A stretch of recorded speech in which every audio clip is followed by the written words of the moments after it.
Hello दोस्तों, आप लोग कैसे हैं। उम्मीद करते हैं कि आप लोग बढ़िया होंगे, एंजॉय कर रहे होंगे और अपनी पढ़ाई अच्छे से कर रहे होंगे और खूब अच्छे से समझ रहे होंगे। तो मैं अपने बारे में सबसे पहले इन्फॉर्मेशन दे देता हूं कि मेरा नाम एमडी रिजवान है और मैं इस यूट्यूब चैनल पे आप लोगों को 11th और 12th का मैथ पढ़ाऊंगा। जो भी स्टूडेंट साइंस स्ट्रीम में मैथ लिए हैं उन लोगों के लिए खुशखबरी है, बढ़िया है कि वो यहाँ से एक अच्छे तरीके से आप मैथ सब्जेक्ट पढ़ सकते हैं। लेकिन मैं यहाँ पे ये भी कहना चाहूंगा कि जो भी स्टूडेंट साइंस लिए हैं तो वो फिजिक्स केमिस्ट्री को नहीं भूले, क्योंकि सभी जो सब्जेक्ट है उसका सेम इम्पोर्टेंस होता है। तो आप सभी को इम्पोर्टेंस दें, लेकिन अगर आपका मैथ बढ़िया होगा तो आपका फिजिक्स भी बढ़िया होगा। आप कुछ भी इंजीनियरिंग फील्ड में कुछ भी करना चाहेंगे, कोई भी कोर्स करेंगे तो आपको एक अच्छी समझ होगी। तो मैं आपको यहाँ पे एक सिस्टमेटिक वे से, एक अच्छे ढंग से, एक डीप नॉलेज के साथ, एक सही नॉलेज के साथ, एक सही समझ के साथ आपको नॉलेज दूंगा। तो हर एक कॉन्सेप्ट को क्लियर करूंगा। यहाँ पे हम जनरली एनसीईआरटी को फॉलो करेंगे, लेकिन साथ में एक ऑथर जो है केसी सिन्हा, उसको भी पढ़ाएंगे और आपको एकदम बढ़िया से एक्सप्लेन करेंगे। आप हमारा कई चैप्टर को देखने के बाद आप फील करने लगेंगे कि सही में यहाँ जो हम समझ पा रहे हैं बहुत ही एक इनोसेंट वे में हम बातों को समझ पा रहे हैं, एक अच्छी समझ हो पा रही है। तो हम यहाँ पे क्या करते हैं, अपना नया जो पहला चैप्टर है उसको शुरू करते हैं। एक शेर के साथ शुरू करते हैं कि मिटा दे अपनी हस्ती को अगर कुछ मर्तबा चाहो, मिटा दे अपनी हस्ती को अगर कुछ मर्तबा चाहो, कि दाना खाक में मिलकर गुलो गुलजार होता है। इन शेर के साथ हम क्या करते हैं, पहला चैप्टर उसको शुरू करते हैं। तो पहला चैप्टर वो सेट है, बहुत इंपोर्टेंट ये रखता है चैप्टर। आपको कई सारे चैप्टर में इसका यूज होगा, बहुत अच्छा चैप्टर है, बहुत आपको काम आएगा। तो हम शुरू करते हैं, आप इसको बढ़िया से सुनेंगे, ठीक है, हर एक बात को अच्छा से सुनेंगे। पहली बात है कि सेट बोलते किसको है। तो देखिए सेट का जो डेफिनेशन है वो क्या है, collection of all well defined object is called set. यानी कि अगर आप जो सभी वेल डिफाइंड ऑब्जेक्ट का अगर कलेक्शन करते हैं तो उसी को हम सेट कहेंगे। वेल डिफाइंड को अगर हिंदी में बोला जाए तो अच्छे तरीके से परिभाषित कहेंगे, ठीक है। यानी कि अगर कोई भी ऑब्जेक्ट अच्छे तरीके से परिभाषित है, वेल डिफाइंड ऑब्जेक्ट है, तो उसका कलेक्शन क्या हो जाएगा, सेट होगा। सभी कलेक्शन करेंगे, वो सभी को हम सेट नहीं करेंगे। जो वेल डिफाइंड ऑब्जेक्ट का कलेक्शन होगा उसी को सेट बोलेंगे। तो आप इसको ऐसे भी समझ सकते हैं कि वेल डिफाइंड ऑब्जेक्ट का क्या मतलब हुआ। तो आप इसको इस तरीके से समझ सकते हैं कि मान लिया जाए हमने किसी 4-5 बच्चे को एक काम दिया कि बाबू तुम क्या करो, किसी चीज का कलेक्शन करो। तो वो क्या है, 5 बच्चे ने कलेक्शन करके लाया। हम यहाँ पे ये देख पा रहे हैं सभी का कलेक्शन सेम है। सेम होने से ये पता चल पा रहा है कि वो वेल डिफाइंड ऑब्जेक्ट था, इसलिए सभी का कलेक्शन सेम आ रहा है, डिफरेंट नहीं आ रहा है। इसका मतलब वो जो ऑब्जेक्ट है वेल डिफाइंड था, इसलिए कलेक्शन सेम है।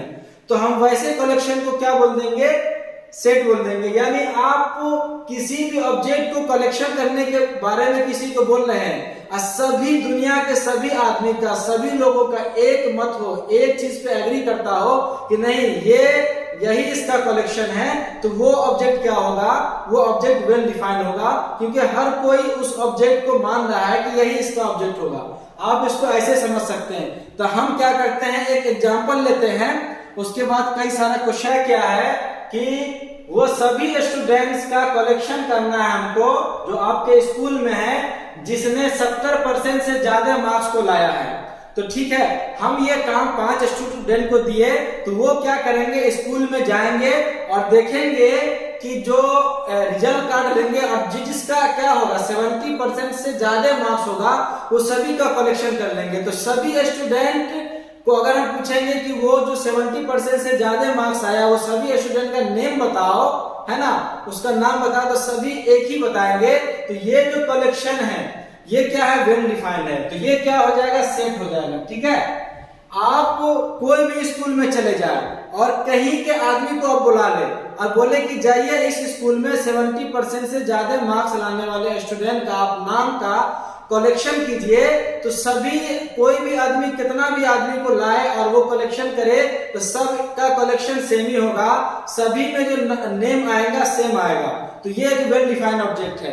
तो हम क्या करते हैं, एक और क्वेश्चन ले लेते हैं यहाँ पे देखिए यहाँ पे हम क्या बोल रहे हैं आपको कि यहाँ पे सभी स्टूडेंट्स का कलेक्शन कीजिए जो आपके स्कूल में है, जो क्या है इंटेलिजेंट है और ऑनेस्ट है। तो अब हम ये काम 5 स्टूडेंट को दिए, तो अब क्या होगा, इसका जो सभी 5 स्टूडेंट कलेक्शन करेगा आपके जो स्कूल में है या आपके क्लास में कलेक्शन करने जाएगा 5 स्टूडेंट, तो सब क्या करेगा, सबका जो कलेक्शन होगा डिफरेंट डिफरेंट होगा। इसलिए कि जो इंटेलिजेंट है और ऑनेस्ट है, इसका जो डिटरमाइन करने का जो क्राइटेरिया है सभी स्टूडेंट का अलग अलग है, वेरी करेगा। कोई इंटेलिजेंट और ऑनेस्ट का क्राइटेरिया कुछ और सोच के करेगा, कोई कुछ और सोच के करेगा, कोई जो है उसको इंटेलिजेंट और ऑनेस्ट किसी और बेस पे ले रहा है। इसलिए सभी का जो 5 स्टूडेंट को हम बोलेंगे कि आप नाम लेकर आओ जो स्टूडेंट इंटेलिजेंट और ऑनेस्ट है आपके स्कूल में, तो सभी स्टूडेंट का अलग अलग होगा। तो ये जो इसका कलेक्शन है वेल डिफाइंड नहीं है ऑब्जेक्ट, इसलिए ये जो कलेक्शन एक सेट नहीं कहलाएगा, ठीक है। तो उम्मीद है कि आपको बात ये समझ में आ गया। तो आप इसी तरीके का कुछ भी ले लें, इंटेलिजेंट ऑनेस्ट, चाहे आपके विलेज में हो, सिटी में हो या गुड प्लेयर हो, ये सारा वेल डिफाइंड नहीं है, क्योंकि सब अपने बेसिस पे, सब अपने अकॉर्डिंग क्या करेगा, इसको इंटेलिजेंट और ऑनेस्ट का क्राइटेरिया लेगा। इसलिए ये इस टाइप का जो क्वेश्चन होगा या कलेक्शन होगा वो सेट नहीं होगा। देखिए दोस्तों, यहाँ पे हमने क्या किया है, कुछ जो सेट है उसका हमने यहाँ पे एग्जांपल ले लिया। जैसे कि आप यहाँ पे देखिए कि जो इंडिपेंडेंट इंडिया है उसके सभी प्रेसिडेंट का जो हम कलेक्शन करेंगे तो ये भी क्या होगा, एक सेट होगा, क्योंकि जो इंडिपेंडेंट इंडिया का अभी तक में जो प्रेसिडेंट है वो फिक्स है, यानी ये वेल डिफाइंड है, हर कोई जो जानने वाला है वो बता सकता है इसके बारे में।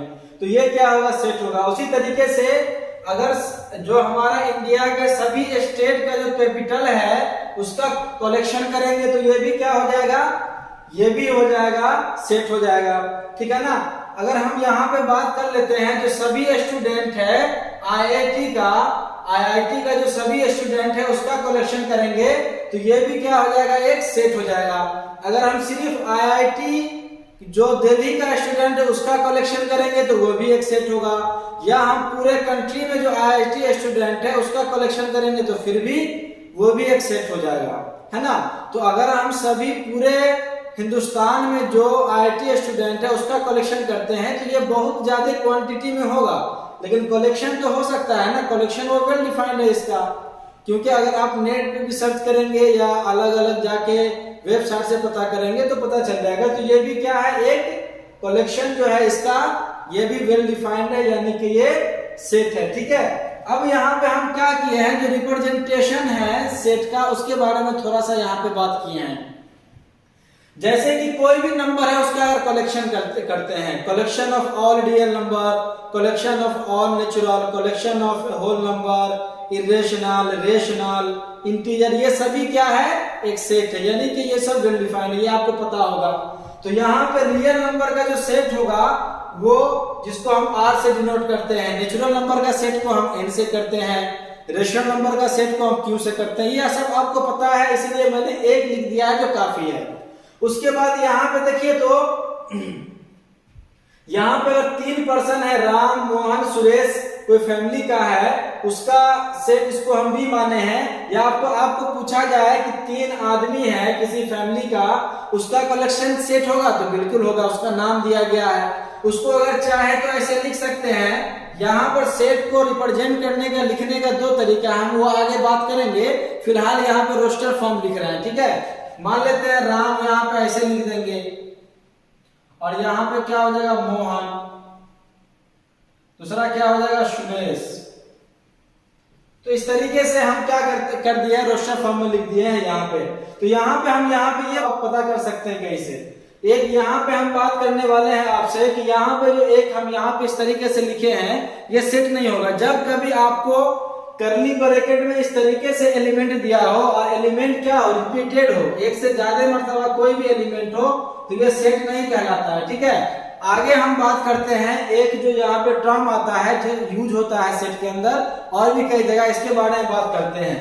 तो ये जो यहाँ पे ये सिंबल देख रहे हैं, ये जो है ये तो एक्स हो गया ना, यहाँ पे ये जो सिंबल देख रहे हैं ये ग्रीक सिंबल है, ठीक है ना, जिसका मतलब होता है X belong belong to A, या इसको ऐसे ही बोल सकते हैं X is a element of A. अगर हम यहाँ पे एग्जांपल ले ले, अगर यहाँ पर ए, यहाँ पे हम अगर सेट ले ले 1 2 3 और 8 इस तरीके से ले ले, तो हम इसको लिख सकते हैं कि 2 बिलोंग ए, यानी कि 2 जो है ए से बिलोंग कर रहा है, 2 जो है ए का एक एलिमेंट है। तो इस तरीके से इसका क्या मतलब होता है वो मैंने आपको समझा दिया।